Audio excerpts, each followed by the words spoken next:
جہری نمازوں میں تو سورہ اعراف کے مطابق امام کے پیچھے مقتدی کو قراءت نہ کرنے کا جواز ثابت ہوتا ہے، لیکن سری نمازوں میں لوگ امام کے پیچھے سورہ فاتحہ کیوں نہیں پڑھتے، جبکہ حدیث میں تو سکتہ دینے کا بھی حکم ملتا ہے، پھر امام سورہ فاتحہ پڑھنے کے لیے سکتہ کیوں نہیں کرتا؟ امام احمد ابن حنبل فرماتے ہیں کہ میں نبی سے صرف ایک سکتے کو جانتا ہوں جو شروع میں کیا جاتا ہے، راجح قول کے مطابق جو سورہ فاتحہ اور سورت کے درمیان جو سکتہ ہے اس کا حدیث میں تذکرہ نہیں ملتا۔ رہا یہ مسئلہ کہ سورہ اعراف میں جو حکم ہے کہ جب امام قرات کرے تو تم خاموش، یعنی جب بھی کوئی قرات کرے تو تم خاموش ہو جاؤ، تو چلو جہری نمازوں میں تو ہم خاموش ہو جائیں، سری کے بارے میں تو یہ آیت نہیں ہے نا، کیا خیال ہے؟ تو میں نے پہلے بتایا تھا کہ سری کے بارے میں صحیح حدیث ہے، رسول اللہ صلی اللہ علیہ وسلم نے ارشاد فرمایا من کان لہ امام فقراءۃ الامام لہ قراءۃ، جس شخص کا کوئی امام ہو تو امام کی قراءت مقتدی کے لیے کافی ہے۔ تو یہ حدیث جہری کو بھی شامل ہے اور سری کو بھی، اور ناصر الدین البانی رحمہ اللہ جو اہل حدیث عالم تھے، سلفی تھے، انہوں نے بھی اس حدیث کو صحیح قرار دیا ہے۔ سمجھ رہے ہو؟ دوسری حدیث کہ دوسری ایک بات یہ کہ جو حضرات یہ کہتے ہیں کہ حدیث میں آتا ہے کہ لا صلاۃ لمن لم یقرأ بفاتحۃ الکتاب، جو شخص سورہ فاتحہ نہیں پڑھتا اس کی نماز نہیں ہوتی، یہ ہے نا حدیث میں، تو یاد رکھو پوری حدیث یہ نہیں ہے، پوری حدیث میں صحیح مسلم میں ہے من لم یقرأ بفاتحۃ الکتاب فصاعدا، جو سورہ فاتحہ پلس آگے سورت نہیں ملاتا اس کی نماز بولو بھائی نہیں ہوتی، پوری حدیث یوں ہے۔ لیکن یہ الفاظ چونکہ بخاری میں نہیں ہے، یہ مسلم میں ہے، تو بخاری کی روایت تو بتائی جاتی ہے، مسلم والی روایت جو کمپلیٹ ہے وہ ذکر نہیں کی جاتی۔ تو الفاظ حدیث کے کیا ہوئے؟ جو فاتحہ نہیں پڑھتا اور آگے مزید قرات نہیں کرتا۔ تو جب آپ امام کے پیچھے کھڑے ہوتے ہو تو سب اس کے قائل ہیں کہ قرات جو فاتحہ کے بعد والی قرات ہے وہ نہیں کرنی، سمجھ رہے ہیں نا، چاہے جہری نماز ہو چاہے سری نماز ہو، اس قرات کا کوئی بھی قائل نہیں، جبکہ حدیث میں آتا ہے کہ اس قرات کے پتہ چلا کہ وہ امام اگر وہ قرات کر لے تو گویا آپ نے قرات کر لی ہے وہ، کیونکہ امام کی قرات مقتدی کے لیے کافی ہے۔ اسی طرح ہم یہ کہتے ہیں، امام ابو حنیفہ رحمہ اللہ کا یہ مذہب ہے کہ اسی طرح یہ جو حدیث میں آتا ہے جو فاتحہ نہیں پڑھتا اس کی نماز نہیں ہوتی، تو جب امام نے فاتحہ پڑھ لی تو مقتدی نے بھی حکمن پڑھ لی، اس کو نہ پڑھنے والا کہہ ہی نہیں سکتے، کیونکہ امام فاتحہ کے حق میں نمائندہ بن گیا ہے، کس کا؟ بولو بھائی، مقتدیوں کا۔ رہا یہ مسئلہ کہ دوسری حدیث میں آتا ہے، صحیح حدیث میں الا بفاتحۃ الکتاب، کہ امام کے پیچھے خاموش رہا کرو سوائے فاتحہ کے، یہ حدیث بھی ہے۔ تو یہ حدیث ان دوسری حدیثوں سے کیا کر رہی ہے؟ ٹکرا رہی ہے۔ یہ دوسری حدیثیں بھی تو بالکل صحیح ہیں، صحیح ہے، مسلم کی حدیث ہے انما جعل الامام لیؤتم بہ، امام کو امام اس لیے بنایا جاتا ہے کہ اس کی اقتداء کی جائے۔ فَإِذَا كَبَّرَ فَكَبِّرُوا، جب تکبیر کہے تو تم بھی تکبیر کہو۔ وَإِذَا قَرَأَ فَأَنصِتُوا، قراءت شروع کرے تو خاموش ہو جاؤ۔ وَإِذَا قَالَ وَلَا الضَّالِّينَ، جب وَلَا الضَّالِّينَ کہے تو آمین کہو۔ وَإِذَا رَكَعَ فَارْكَعُوا، جب رکوع کرے تو رکوع کرو۔ تو یہاں اس میں بتا دیا کہ امام کی ذمہ داری ہے فاتحہ پڑھنا اور مقتدی کی ذمہ داری اس پر آمین کہنا۔ پھر قرآن کی جو آیت ہے وہ بھی علی الاطلاق ہے، اور پھر یہ جو حدیث ہے من کان لہ امام فقراءۃ الامام لہ قراءۃ، یہ بھی عام ہے، لہذا وہ جو حدیث ہے جس میں آتا ہے کہ سوائے فاتحہ کے، وہ حدیث ان حدیثوں سے کیا کر رہی ہے؟ ٹکرا رہی ہے۔ تو اب کسی مجتہد نے اس کو اصل لے کے دوسری میں تعویل کر لی، کسی نے اس کو بنیاد بنا کے اس میں تعویل کر لی، تو کسی بھی مجتہد پر آپ الزام بولو بھائی نہیں لگا سکتے۔ دونوں کا مقصد حدیثوں پر عمل کرنا ہے۔ الزام اس پر لگائیں گے جو ایک رائے کو غلو کر رہا ہے اور دوسروں کو بے وقوف قرار دے رہا ہے، جیسے کہ انجینئر علی مرزا۔ ایسے ایسے فتنے جو پیدا ہو رہے ہیں، یہ کیا ہیں؟ اس امت میں توڑ پیدا کرنے کا، امت کو غیر ضروری کاموں میں الجھانے کا ذریعہ ہے۔ یا توصیف الرحمان راشدی، یہی نام ہے نا اس کا، کچھ اور نام ہے؟ یہ سب فتنہ ہے امت کے لیے، یہ محقق نہیں ہے۔ مجھے لوگ ان کے جب کلپ بھیجتے ہیں نا کہ سنیں، اللہ کی قسم مجھ سے نہیں سنا جاتا، میں کہتا ہوں ان کو پہلے بولنے کی تمیز سکھاؤ کہ بات کیسے کی جاتی ہے، علمی مسائل پر گفتگو کیسے کی جاتی ہے۔ میں حیران ہوتا ہوں یہ آپ کے اندر اتنا اسٹیمنا کیسے، آپ پورا کلپ سن کیسے لیتے ہیں؟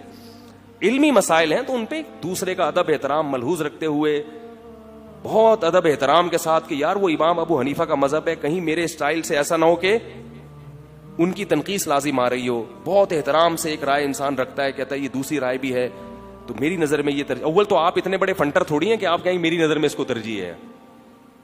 آپ تو محقق ہیں ہی نہیں, آپ کیسے کہہ سکتے ہیں میری نظر میں؟ آپ یہ بتا سکتے ہیں کہ بھئی یہ بھی رائے ہے اور یہ بھی رائے ہے, اس کے یہ دلائل ہیں, اس کے یہ دلائل ہیں. تو یہ لوگ فتنہ ہیں, چیخنا ایسا. وہ توصیف الرحمان کا تو جب بھی کلپ آتا ہے مجھے لوگ کہتے ہیں جواب دیں, تو میں کہتا ہوں یار میرے اندر اس کو سننے کی صلاحیت, ہاں ہو ہی ہاں حضرت علی نے فرمایا, تو حضرت علی نے اتنی زور سے فرمایا تھا. قرآن میں یہ بھی تو آتا ہے وغضض من صوتک, اپنی آوازوں کو بس کرو. ان انکر الاصوات لصوت الحمیر, سب سے بری آواز کس کی ہے؟ گدھے کی. علمی مسائل پر بات ہو رہی ہے اور گدھے والا اسٹائل ہے آپ کا. پوری امت کو بالکل ایک فرقواریت میں الجھا دیا آپ نے. ان کے بیانات سن کے مجھے جو لوگ بتائیں, جو ان دو بزرگ شخصیات کے بیانات سن رہے ہیں, ان میں ان کی روحانیت میں کتنا اضافہ ہو رہا ہے مجھے بتاؤ. کتنے لوگ ہیں جو ان کے بیانات سن کے ان کو نماز میں خشوع و خضوع پیدا ہو گیا. کل انڈیا سے واٹس ایپ پہ کسی کا میسج آیا میرے پاس, اس نے کہا کہ میں ان لوگوں کے بیان سنتا تھا, میری یہ حالت ہو گئی تھی, مجھے سارے حنفی جہنمی دکھائی دینے لگے تھے مسجد میں. مسجد کا امام رفع الیدین نہیں کرتا, مجھے لگتا تھا یہ بھی جہنم میں جائے گا, وہ بھی جہنم میں جائے گا, امام حنیفہ بھی غلط, ان کو سب تیل بیچ رہے ہیں, پکوڑے بیچ رہے ہیں, یہ ان کو کسی کو کچھ بھی نہیں آتا, سب جاہل ہیں. اتنے بڑے بڑے ائمہ جو بھی رفع الیدین کے بغیر, بر صغیر میں محمد بن قاسم آیا, محمود غزنوی, اور یہ بڑے بڑے علامے بر صغیر میں, شاہ ولی اللہ, شاہ اسماعیل شہید, جو انگریزوں کے مقابلے میں ڈٹے لڑے. اور یہ پوری جو مسلمانوں کی تاریخ آپ اٹھا کے دیکھیں گے, اس تاریخ میں تو 99.99% لوگ کوئی حنفی, کوئی مالکی, کوئی شافی نکلے گا. تو یہ سارے کیا لگنے لگے؟ جہنمی. تو کہہ رہے ہیں پھر اس نے کہیں میرا کلپ سنا کہ بھئی اختلافی مسائل ہیں, اس میں ہر طرف دلائل ہوتے ہیں, تو کہہ رہے ہیں پھر مجھے کچھ قرار آیا نہیں یار یہ بھی ٹھیک ہے, وہ بھی ٹھیک ہے, سب صحیح ہے. ہمارا کام ہے مجتہدین میں سے کسی ایک کی اتباع کریں اور باقیوں پر کیا کریں؟ اعتماد کریں.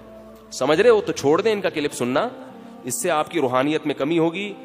اور سوائے اس کے وہ بھی دار اسلام سے خارج, وہ گستاخ رسول, وہ فلانا, وہ ڈمکانا, وہ یوں, اس کے علاوہ آپ کو کچھ بھی حاصل نہیں ہوگا. قیامت کے دن آپ کے ترازو کا پلڑا اعمال سے بالکل خالی ہوگا. رفع الیدین کے جھگڑے, آمین کے جھگڑے, فلاں مشرک, فلاں کافر, اس کے علاوہ, ان گالیوں کے علاوہ آپ کے اعمال میں کوئی بھی چیز آپ کے ساتھ نہیں ہوگی. صحابہ کرام میں یہ سارے اختلافات موجود تھے. مصنف ابن ابی شیبہ کی بالکل صحیح سندوں کی روایت ہے کہ بعض صحابہ ہاتھ چھوڑ کے نماز پڑھتے تھے, بعض ہاتھ باندھ کے نماز پڑھتے تھے, بعض رفع الیدین کرتے تھے, بعض رفع الیدین نہیں کرتے تھے. مگر ایک چیز سب پہ کامن تھی کہ نماز میں روتے سب تھے, نمازوں میں دل سب کا لگتا تھا. تہجد میں لمبی لمبی تہجد کی نمازیں پڑھتے تھے. وطر کوئی ایک رکعت کا قائل تھا, کوئی ایک رکعت کو جائز نہیں سمجھتا, 3 رکعت وطر کا قائل تھا. لیکن جو 1 رکعت کے قائل تھے وہ بھی ایک رکعت میں پورے قرآن پڑھ لیا کرتے تھے. جو 3 رکعت کے قائل تھے وہ بھی تیسری رکعت میں پورے قرآن پڑھ لیا کرتے تھے. اتنا مزہ آتا تھا ان کو, کیونکہ اس وقت اس قسم کے کلپ مارکیٹ میں بولو بھائی نہیں آئے. تو اپنی صلاحیتوں کو برباد مت کرو ان جھگڑوں میں. ہر جو بھی کسی مجتہد کا قول ہے تو یقین کر لو اس کے پیچھے کوئی نہ کوئی دلیل ہے, ورنہ یہ مجتہد ایسی بات نہ کرتے. سمجھ رہے ہو؟ تو یہ جو روایت ہے نا, یہ جو میں نے بتائی بخاری کی روایت, یہ جو روایت ہے جس میں آتا ہے کہ سوائے فاتحہ کے, تو یہ چونکہ دوسری روایت سے ٹکرا رہی ہے لہذا اس کو یا تو منسوخ قرار دیا گیا ہے یا اس میں تعویل کی گئی ہے, کیونکہ آگے الفاظ میں آتا ہے اقرأ بہا فی نفسک, کہ اپنے نفس میں پڑھو. تو نفس کا معنی دل بھی ہوتا ہے. تو بعض ائمہ نے اس کی تعویل یہ کی ہے کہ اس سے مراد ہے دل میں اس کے معنی مفہوم پہ اچھی طرح غور کرو. تو ویسے تو باقی صورتوں کے بارے میں بھی غور کرنا ہے, لیکن اس کے بارے میں زیادہ تاکید ہے. تو اقرأ بہا فی نفسک کے الفاظ ہیں. پھر بھی اس پہ بہت کچھ ہے. اگر کسی نے تحقیق کرنی ہے نا تو ایک کلپ سے تحقیق نہ کرے. اس کے بارے میں مولانا سرفراز خان صفدر صاحب کی کتاب ہے فاتحۃ الکلام خاتمۃ الکلام فی القراءۃ خلف الامام. وہ کتاب پوری پڑھیں. ایک صاحب نے مجھے کہا بخاری کے حوالے نہیں دے رہے, اپنے بزرگوں کی کتابوں کے حوالے دے رہے ہو. تو اللہ کے بندو اس میں حدیثوں ہی کے حوالے سے انہوں نے ثابت کیا ہے. آپ بھی تو یوٹیوب کے حوالے دے رہے ہو, انجینئر کے حوالے. تو جب آپ مجھے انجینئر کے حوالے دیتے ہو تو میں کہتا ہوں انجینئر کون ہوتا ہے, تو آپ فوراً یہ کہتے ہو نا کہ انجینئر نے حدیث کوٹ کی ہے. تو میں بھی کہہ رہا ہوں مولانا سرفراز خان صفدر صاحب نے جو کتاب لکھی ہے اس میں کیا کوٹ کیا ہے؟ تورات اور انجیل سے نہیں لکھی، وہ سب حدیثوں سے مزین ہے. اس میں پورے دلائل کے ساتھ انہوں نے اپنی یہ تحقیق ثابت کی ہے کہ راجح قول قرآن و سنت کی روشنی میں یہ ہے کہ امام کے پیچھے فاتحہ نہ پڑھی جائے. وہ پوری کتاب پڑھ لیں آپ اگر تحقیق کرنے کا شوق ہے. پھر بھی ہم کہتے ہیں ہماری تو رائے یہی ہے کہ نہیں پڑھنی چاہیے، پھر بھی ہم پڑھنے والوں پر کیچڑ بولو بھائی نہیں اچھالتے. ٹھیک ہے بھائی، ہماری تحقیق یہی ہے کہ رفع الیدین نہ کرنا بہتر ہے، کرنے والوں پر کیچڑ نہیں اچھالتے. وہی دونوں طرف دلائل ہیں. یہ جو کہتے ہیں نا کہ رفع الیدین کی حدیثیں کم ہیں، کرنے کی حدیثیں زیادہ ہیں، یہ کوئی اصول ہی نہیں ہے کہ جس چیز کی حدیثیں زیادہ ہوں وہ کرنا چاہیے، جس کی کم ہو یہ اصول ہی نہیں ہے. جو کرنے کی چیز ہوتی ہے اس کو بیان کیا جاتا ہے. رفع الیدین کرنے کی چیز تھی تو صحابہ نے اس کو بیان کیا. جب آپ نے بغیر رفع الیدین کے نماز پڑھی تو جو وہ نئی کام رفع الیدین نہیں کیا نا تو اس کو ہائی لائٹ نہیں کیا گیا. اس کا پھر صحابہ کے فتاوی سے پتہ چلتا ہے، تابعین کے عمل سے پتہ چلتا ہے. اب اگر احناف نے اس میں عبداللہ بن مسعود کے عمل کو لے لیا کہ یار ساری زندگی نبی کے ساتھ رہے ہیں اور وہ رفع الیدین کے بغیر نماز پڑھتے تھے اور اس پر روایات کی ہمیں ضرورت نہیں ہے، عبداللہ بن مسعود کا عمل تواتر کے ساتھ چلا آ رہا ہے، تو اتنے بڑے فقیہ جب 24 گھنٹے نبی کے ساتھ رہنے والے اگر وہ نہیں کر رہے تو ہم اس میں ابن مسعود کی تقلید نہیں کر رہے، اس میں نبی کی تقلید ہو رہی ہے. ان کا عمل اس بات کی دلیل سمجھا گیا ہے کہ یار رسول اللہ صلی اللہ علیہ وسلم نہیں کرتے ہوں گے. اس پہ پھر بعض لوگوں کو اشکال ہوگا کہ عبداللہ بن مسعود تو تطبیق کیا کرتے تھے، رکوع میں گھٹنوں کے درمیان ہاتھ رکھ کے رکوع کرتے تھے، تو پھر ان کا یہ عمل بھی اس کی دلیل ہونی چاہیے. تو بھائی عبداللہ بن مسعود کے کسی شاگرد نے اس عمل میں عبداللہ بن مسعود کو فالو نہیں کیا اور عبداللہ بن مسعود نے ان کو تنبیہ بھی نہیں کی. تو یہ اس کی علامت ہے کہ عبداللہ بن مسعود خود اس عمل کو اتنی ویلیو نہیں دیتے تھے. وہ جانتے تھے کہ نبی کی یہ سنت متروک ہو چکی ہے، لیکن انہوں نے اس نیت سے کیا ہوگا کہ بھائی یہ بھی ایک عمل ہے تاکہ لوگوں کے سامنے یہ بھی زندہ رہے. لیکن رفع الیدین کے معاملے میں عبداللہ بن مسعود کے جتنے شاگرد ہیں وہ سب ترک رفع الیدین کے قائل ہیں. پورا اہل کوفہ جو عبداللہ بن مسعود اور حضرت علی سے جن کا سلسلہ جا کے ملتا ہے وہ تمام کے تمام کس کے قائل رہے ہیں؟ رفع الیدین نہ کرنا. اگرچہ ان میں بعض سے احیاناً رفع الیدین کرنا بھی ثابت ہے، تو ہم بھی کوئی حرام تھوڑی کہتے ہیں، ہم کہتے ہیں نہ کرنا افضل ہے، اگر کبھی کوئی کر لے تو بھی ٹھیک ہے. ایک صاحب مجھے کہنے آپ کر کے دکھائیں، میں نے کہا آ جاؤ ابھی کر کے دکھاتا ہوں، نماز پڑھ لیتا ہوں. اس میں کتنا ٹائم لگتا ہے یار، یہ کوئی اتنا بڑا مسئلہ تھوڑی ہے. تو بنا لیا ہے اس کو. کیا ہو رہا ہے شام میں، حالات کیا چل رہے ہیں مسلمانوں کے، فلسطین میں کیا حالات چل رہے ہیں، اور پوری دنیا میں کیا مسلمانوں کے حالات چل رہے ہیں. فجر پڑھتا نہیں ہے ایک آدمی، مگر رفع الیدین کی تقریریں اس کو اچھی طرح رٹی ہوئی ہیں. تو چھوڑ دو ان مسائل میں مت پڑھو، یہ ہو چکے ہیں. اس میں لوگ کہتے ہیں اچھا اصل میں مولوی لوگ اپنی دکانیں چمکانا چاہتے ہیں، تحقیق سے ہم کو ہٹا کر اپنی دکانیں. تو یہ بھی تو ممکن ہے جو تمہیں تحقیق میں لگا رہا ہے وہ اپنی دکان چمکانا چاہتا ہو، کیونکہ پوری تحقیق آپ نہیں کر سکتے، آپ کو اس کی حوالوں پر اعتماد کرنا پڑتا ہے. یہ بھی تو ممکن ہے دکان وہ چمکاتا ہے جو پوری امت سے ہٹا کے اپنی طرف کھینچ رہا ہے. لیبل وہ یہ لگا رہا ہے کہ میں تم کو مولویوں کے چرغوں سے مولویوں کے شکنجے سے باہر نکال رہا ہوں. اصل میں مولویوں کے شکنجے سے باہر نہیں نکال رہے، آپ لوگوں کو اپنے شکنجے میں پھنسانا چاہ رہے ہیں. اور جو مولوی علماء کی بات کر رہا ہے وہ اپنے شکنجے میں پھنسانا ہوتا تو میں اپنا نیا فرقہ بناتا. کیا خیال ہے؟ میں کہتا بھائی یہی ہے، باقی سب غلط ہے. ہم تو کہہ رہے ہیں سب علماء، مفتی تقی عثمانی صاحب ہیں، ان کو فالو کرو. اور بنوری ٹاؤن میں بڑے بڑے علامے پڑے ہوئے ہیں، جامع فاروقی میں بڑے بڑے علامے پڑے ہوئے ہیں.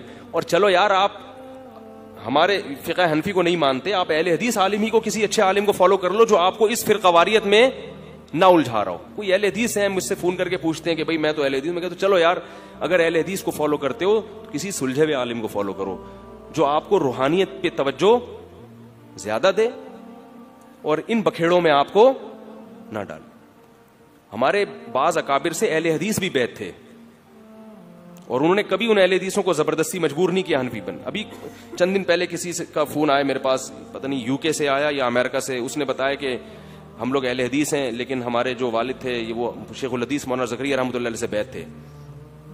تو بھائی ٹھیک ہے، ہماری رائے تو یہی ہے کہ ایک فقہ کو فالو کرو، اس میں عافیت زیادہ ہے. لیکن یہ رائے بھی ہم مسلط نہیں کر سکتے بھائی، ٹھیک ہے. کسی کے سمجھ میں آئے ٹھیک ہے، نہیں آئی تو اب یہ تو نہیں کہ ہم اس کو زبردستی مسلط کریں گے. تو اگر اسلام کی بیسک میں وہ ہمارے ساتھ متفق ہے، نماز پڑھتا ہے، روزے رکھتا ہے، زکوٰۃ دیتا ہے، امت کو فرقہ واریت میں نہیں الجھاتا، ٹھیک ہے، کوئی مسئلہ نہیں.